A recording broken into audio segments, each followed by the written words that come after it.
Bien, buenas noches. Continuamos con el algoritmo de Dodge. Ese va a ser nuestro trabajo en el día de hoy. Entonces, vamos a hacer un pequeño repaso del algoritmo de Dodge como tal. Entonces, dijimos que los algoritmos cuánticos todos inician con intentar poner el sistema en una superposición. Entonces hicimos una alternativa número 1 la clase pasada y esa alternativa número 1 la voy a repasar muy rapidito. Nos decía lo siguiente, vamos a inicializar en la base 0 las dos entradas y vamos a poner una puerta de Hadamard y luego vamos a medir en la parte inferior. Entonces, en la clase pasada vimos que esto no nos funcionaba muy bien porque nos iba a dar un resultado como el siguiente. Primero, de forma matricial, la escritura la expliqué la clase pasada en el video anterior. De forma matricial, esta operación se escribía de esta manera. Y hacíamos un análisis que era un análisis, digamos, interesante. Voy a activar el lápiz y era que lo primero que teníamos era la entrada 0 y 0, ¿cierto? Entonces poníamos 0 y luego 0. Y luego, como poníamos una compuerta de Hadamard, entonces encontrábamos el sistema en este estado superpuesto y al final encontrábamos 0, f de 0 y 1, f de 1 sobre raíz de 2. Fue nuestra primera alternativa. Y entonces al hacer el trabajo de forma matricial con phi sub 2, lo que encontrábamos era este resultado, ¿cierto? Y en el análisis que hicimos la clase pasada, dijimos, bueno, si medimos este qubit superior, habrá una probabilidad de encontrar este señor 50 en el estado 0 o 50% en el estado 1, ¿sí? Y lo mismo pasaba con el qubit siguiente. ¿Esto qué significa? Significa que no se puede obtener ninguna información real midiendo el estado del qubit. Entonces dijimos, parece que no funciona. Pensemos como pensó Dodge y los ensayos que hizo para que entendamos bien esta parte. La alternativa número 2, ya se la imaginarán, es poner la compuerta de Hadamard en la parte inferior y vamos a inicializar con un qubit que no sabemos en qué estado se encuentra, si 0 o 1. Y aquí vamos a inicializar con un estado 1. Entonces esto va a pasar por esta compuerta unitaria y vamos a medir en ambos casos qué es lo que va a pasar. Aquí simplemente tengo la información matricial de cómo es la compuerta H aplicada al estado 1 de forma matricial. 1 sobre raíz de 2 y menos 1 sobre raíz de 2. La operación ya dijimos que matricialmente empieza de derecha hacia izquierda y el circuito empieza de izquierda a derecha. Lo que quiero dar a entender es, observen que esto no es más que este estado. Entonces, el estado inicial en las compuertas es el estado final en las matrices. ¿sí? Y lo último que hacemos es, por ejemplo, U sub F, y observen que U sub F es la compuerta final.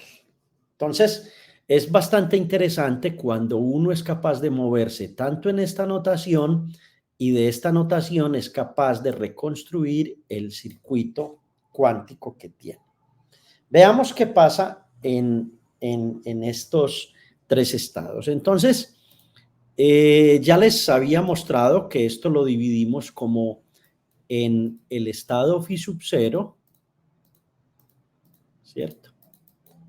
Pongamos una línea aquí en el estado phi sub 1 y pongamos una línea en este estado. Entonces, siempre es importante mirar esto de esta manera. ¿Qué pasa a la salida del circuito como tal?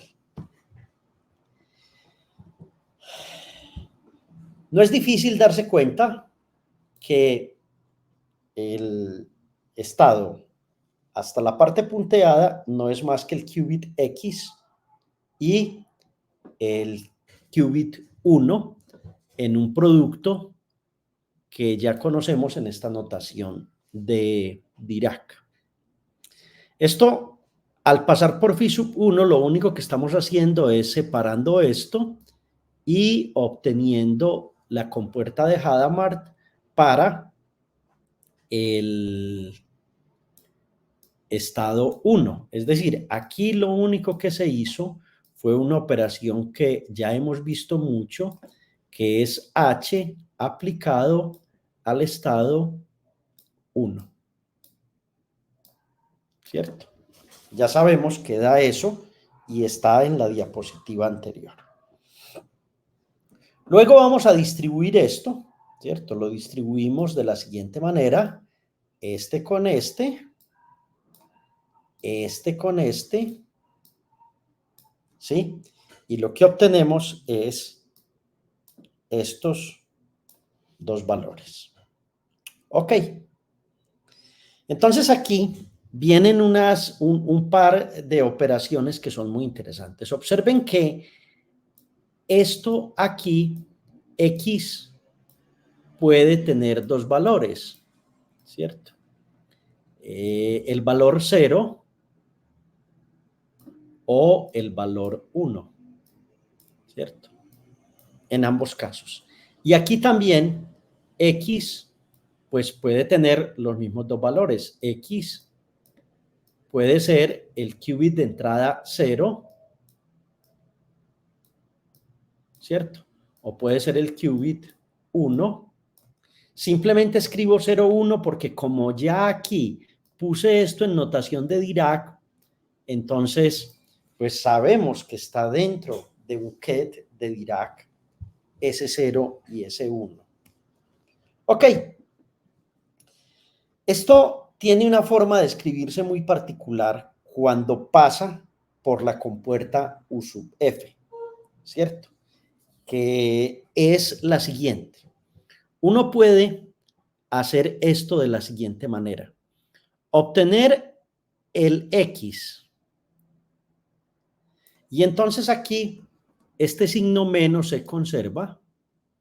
Lo pongo aquí. Es el mismo signo menos. Pero entonces, esta operación aquí es un OR exclusivo. XOR. ¿Cierto? Entonces, cuando tengo un OR exclusivo, uno dice 0 XOR f de x, ¿cierto? Esto puede realmente tener los siguientes valores. Puede ser 0 XOR 0, ¿cierto? Lo cual me daría 0. O puede ser 0 XOR 1, lo cual me daría 1. ¿Sí?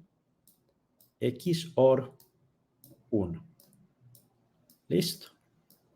Entonces observen que estoy obteniendo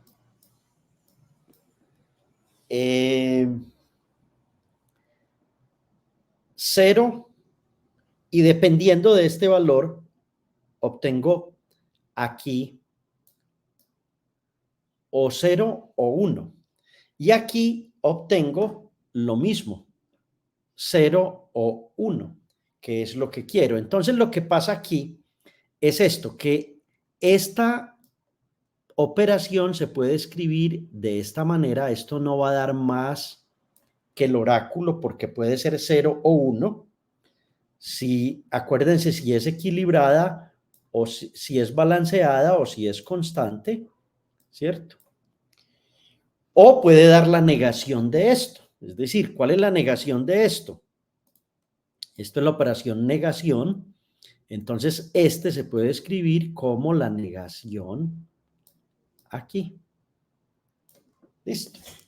Entonces, en ambos casos, voy a obtener, si x es 0, entonces f de x, ¿cierto? Podrá ser 0 o 1, y aquí voy a obtener 1 o 0. Y luego hago el producto y creo que voy a quedar en una situación como la que tengo enseguida. Miren, esto me va a dar, si f de x es igual a 0, me va a dar x 0 menos 1 sobre raíz de 2. Y si f de x es 1, esto me va a dar x 1 menos 0 sobre raíz de 2. Entonces, este es el resultado que fue explorando Dodge. Y vamos a escribir esto de una manera muy interesante. Observen que si uno tiene un producto A menos, una resta de A menos B, uno puede sacar un factor común menos 1 y esto se puede escribir como B menos A. Entonces, miren lo curioso que vamos a hacer aquí. Vamos a tomar este señor que tengo aquí. Lo pongo a este lado, ¿cierto?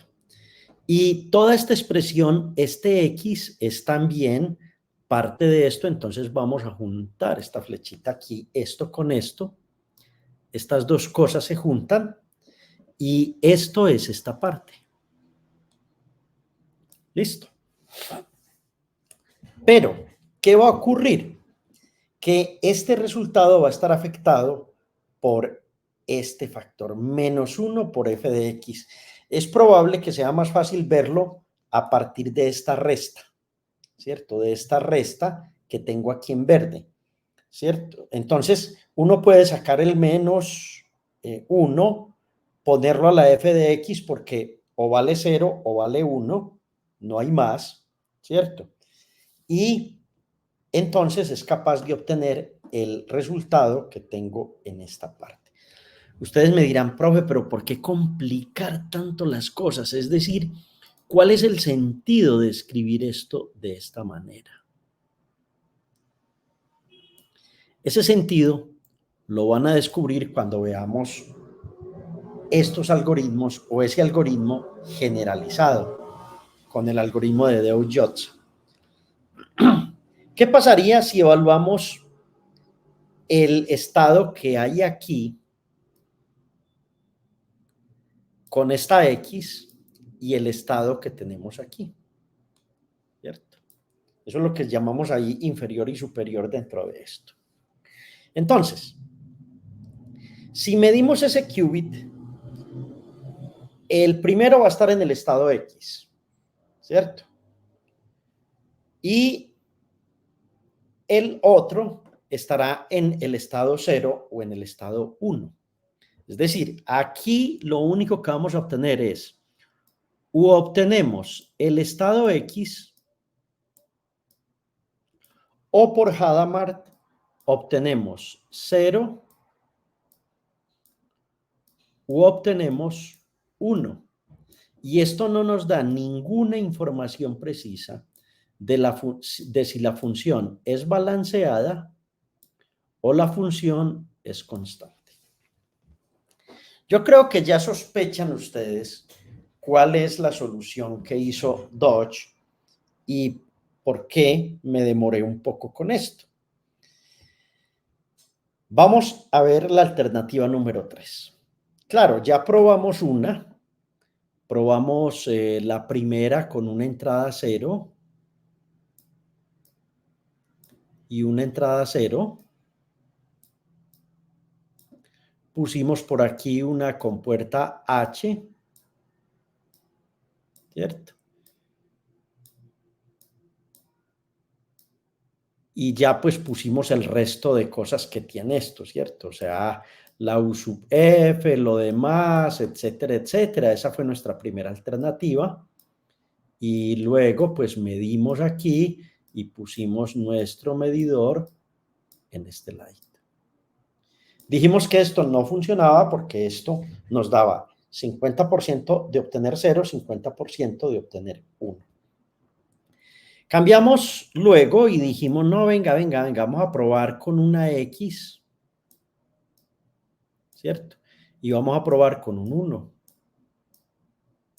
Y pongamos la Hadamard aquí. Y eso fue lo que acabé de mirar, pero lo quiero repasar para que ustedes me sigan un poquito.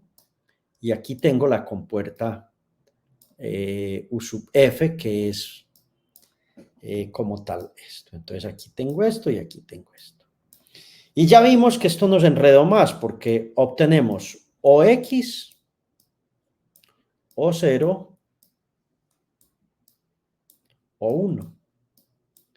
Entonces parece que empeoramos el asunto. Pero hay como otras alternativas posibles, ¿cierto? ¿Qué tal si uno probara, por ejemplo, una compuerta H por aquí? ¿Cierto? ¿Qué pasaría si uno entra en superposición este señor? ¿O qué pasaría si entro un 0? ¿O qué pasaría si entro un 1? Observen que uno podría hacer un examen con todo esto y decir, bueno, va a entrar este, ¿qué va a pasar? Etcétera, etcétera. Entonces, vamos a hacer una cosa que sospecho les va a ayudar mucho. Y es, tomemos 0, pasémoslo por un Hadamard, tomemos 1, pasémoslo por un Hadamard, pongamos el oráculo o la compuerta cuántica unitaria que necesitamos y agreguemos una cosa rara. Pongamos una H por aquí a ver qué pasa. Y esa es la alternativa número 3. O sea, si ustedes piensan como pensó Dodge, qué bueno poder hablar con él, conversar con él, cómo fue que llegó a la conclusión. Creo que lo que hizo fue una cantidad de ensayos y ensayos y ensayos, pero recuerden que lo hizo en 1985. Entonces esto matricialmente ya sabemos cómo se representa. Entonces esta primera parte es esta primera parte, nada nuevo bajo el sol, estamos perfectamente ahí. Esta segunda parte, dibujámosla con otro colorcito, es esta segunda parte, un producto tensorial, ¿sí? Luego tenemos la compuerta que la voy a dibujar con un color verde porque esta es muy importante, ¿cierto? Aquí.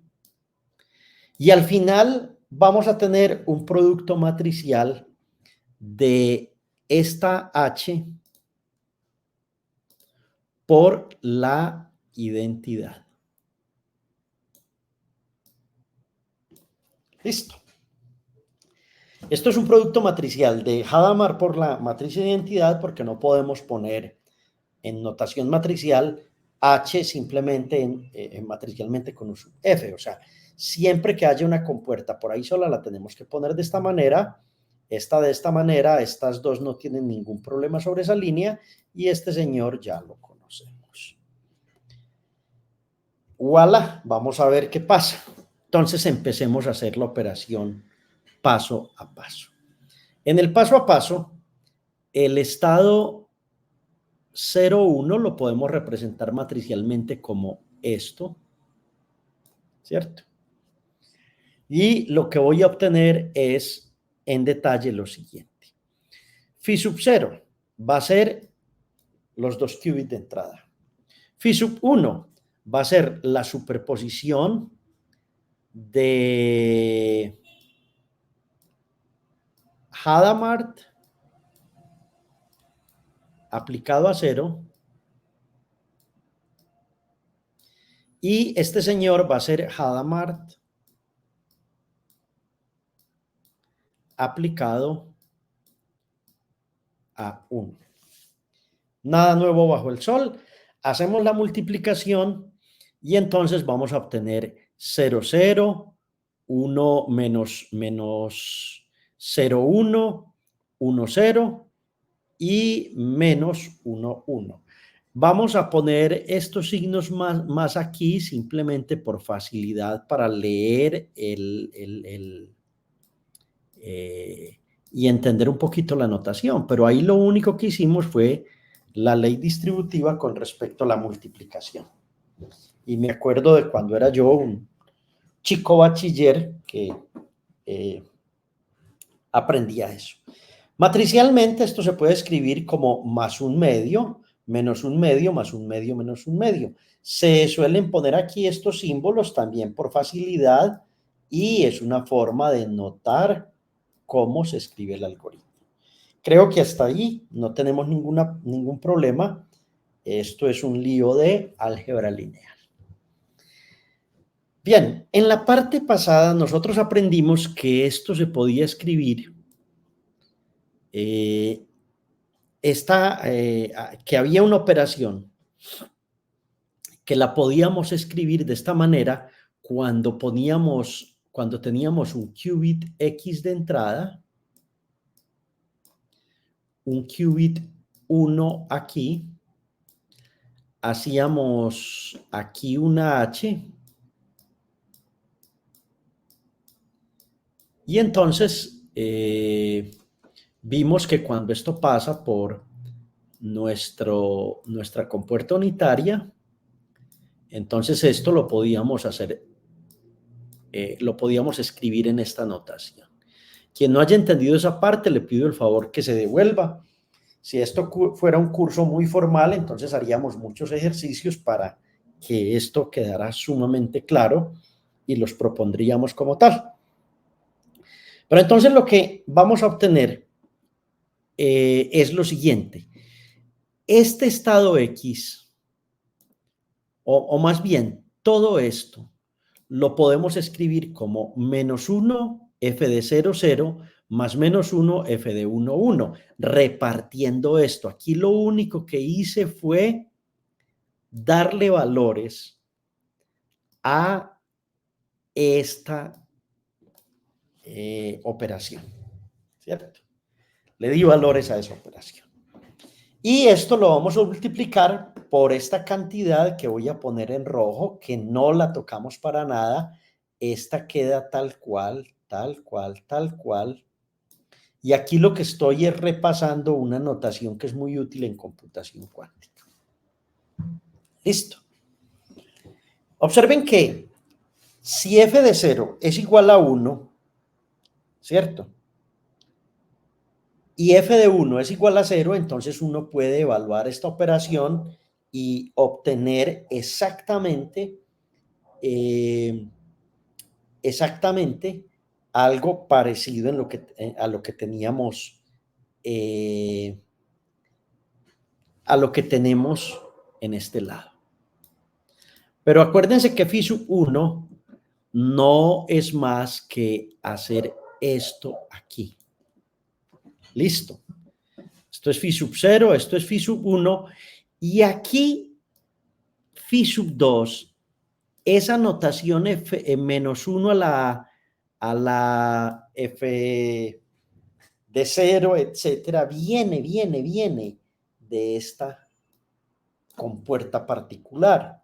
¿Por qué de esa compuerta particular? Porque en general lo que queremos saber es si la función es equilibrada o no es equilibrada, ¿cierto? Entonces, esto que tengo aquí es una forma de ver el efecto de U sub F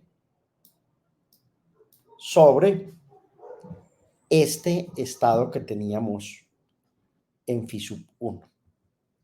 Y yo sé que esa notación les va a parecer muy rara, pero por ejemplo, evaluemos. Mire, si f de 0 es igual a 1 y f de 1 es igual a 0, ¿qué va a pasar?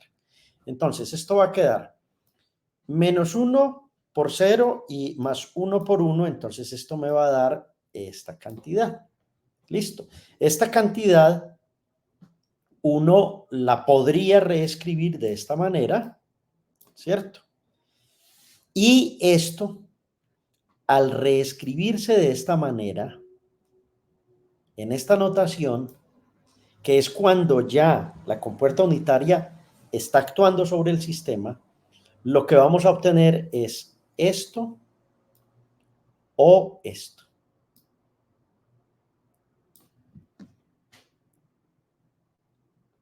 Bien, continuemos.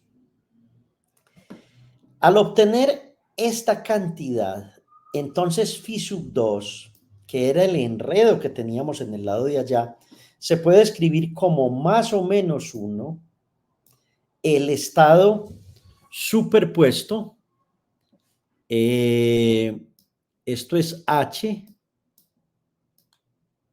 aplicado a la compuerta 0,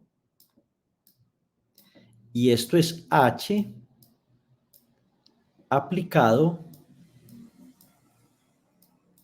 a la compuerta 1. Y entonces, aquí la diferencia, realmente observen bien en detalle esta expresión. Aquí esto no cambia si lo comparo con esto, ¿cierto? Pero si hay un cambio sutil, que fue el cambio del cual Dodge se dio cuenta.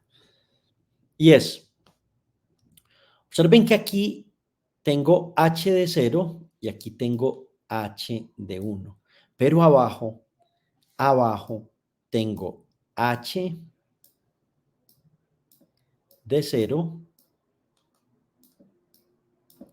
y H de 0.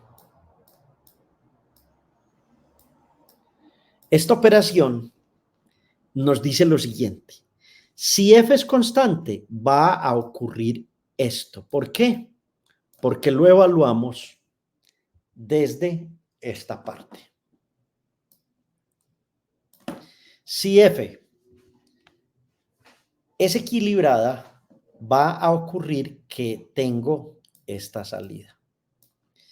Y entonces esto suena muy extraño. Miren lo siguiente.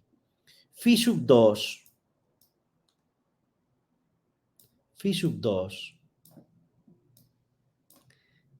podríamos decir que tiene que si yo mido arriba en la parte superior, entonces ya de una vez voy a saber qué pasa. Y si mido en la parte inferior, ya voy a saber qué es lo que ocurre. Listo. Vamos a phi sub 3. Phi sub 3 es cuando aplico la otra compuerta de Hadamard, y con phi sub 3 voy a obtener lo siguiente. Simplemente, al aplicar la otra compuerta de Hadamard, voy a obtener esta expresión y voy a obtener esta expresión. Algebraicamente, lo que estoy haciendo es esto por esto, esto por esto. Ustedes harían esto por esto por esto, y van a darse cuenta que es igual a lo que tengo en la parte anterior, pero con una Hadamard de más. Cuando evaluamos esta expresión, lo que vamos a obtener es una cosa muy curiosa, y es el estado menos 1 multiplicado por 0 y esta parte de Hadamard. ¿Ok? Entonces, aquí es donde viene el cuento completo. Observen que si evaluamos esto, ¿cierto?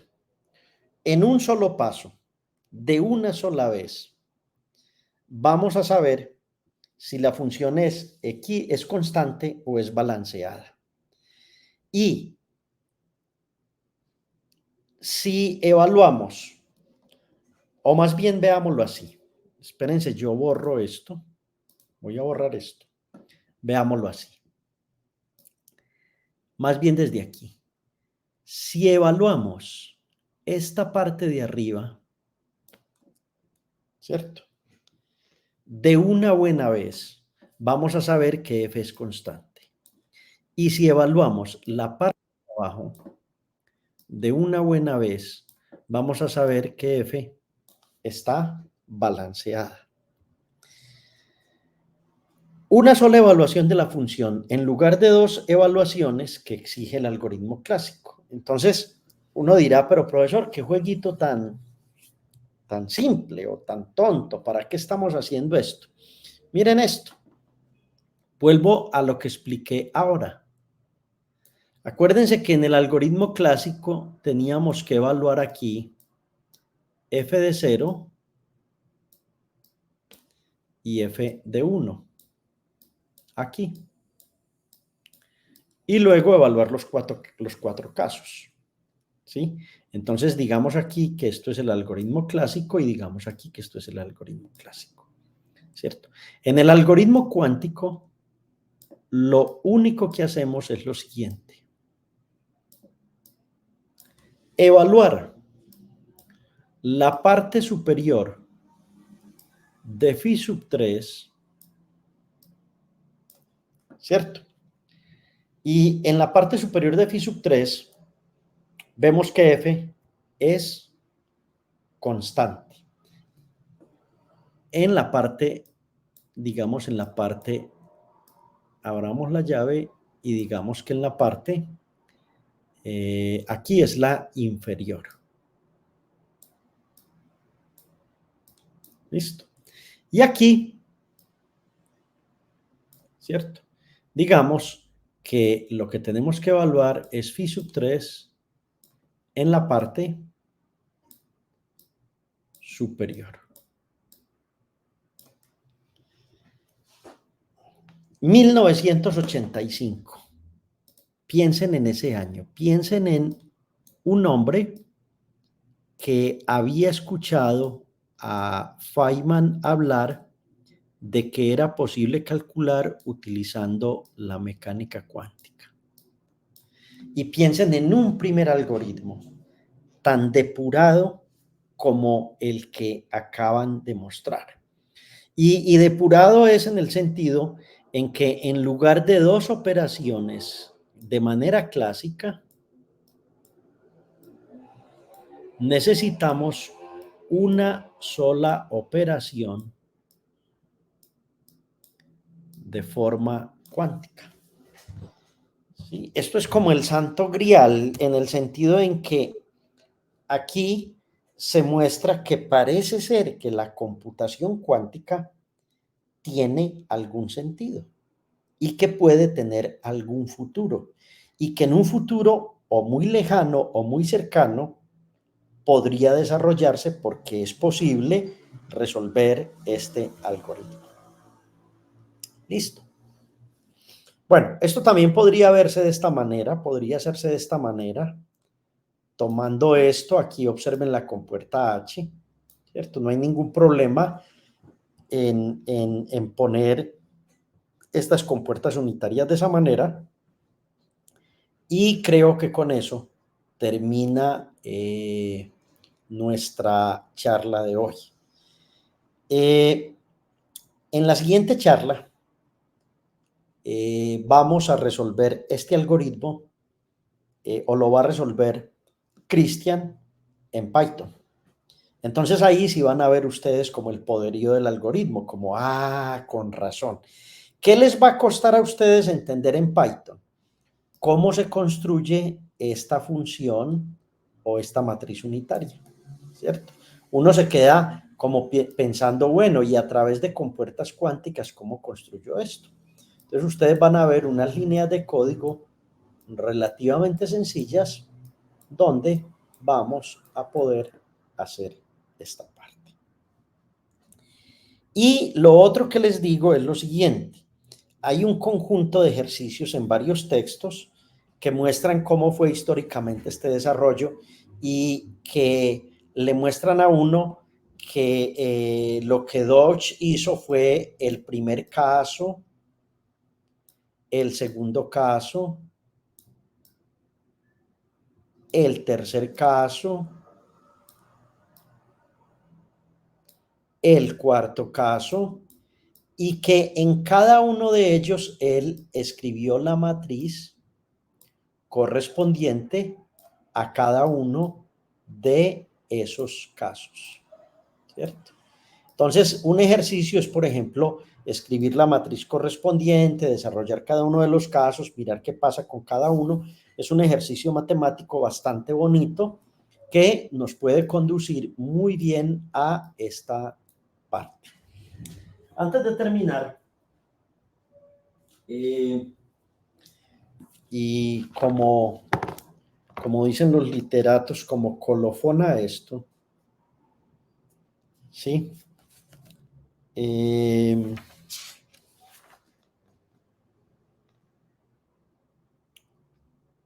Como colofón a esto, estas operaciones que yo acabo de mostrar en el texto en este texto, en el texto que estamos siguiendo, en detalle, están en la página 202, 203, 204 y 205 hasta la 207. Ahí van a encontrar esto que expliqué aquí, y que ustedes dicen, pero profe, ¿cómo llegó a FI_3? ¿Cómo llegó a esta operación de esa manera? En la página 206 del texto, este texto, ¿sí? Está desarrollado de otra forma. Una forma que ustedes dirán, uy, profe, ¿cómo era de fácil o cómo es de sencillo hacerlo? Pero se los dejo como ejercicio para que entiendan muy bien el algoritmo y me gusta más la perspectiva histórica de cómo se hizo ese algoritmo. ¿Sí?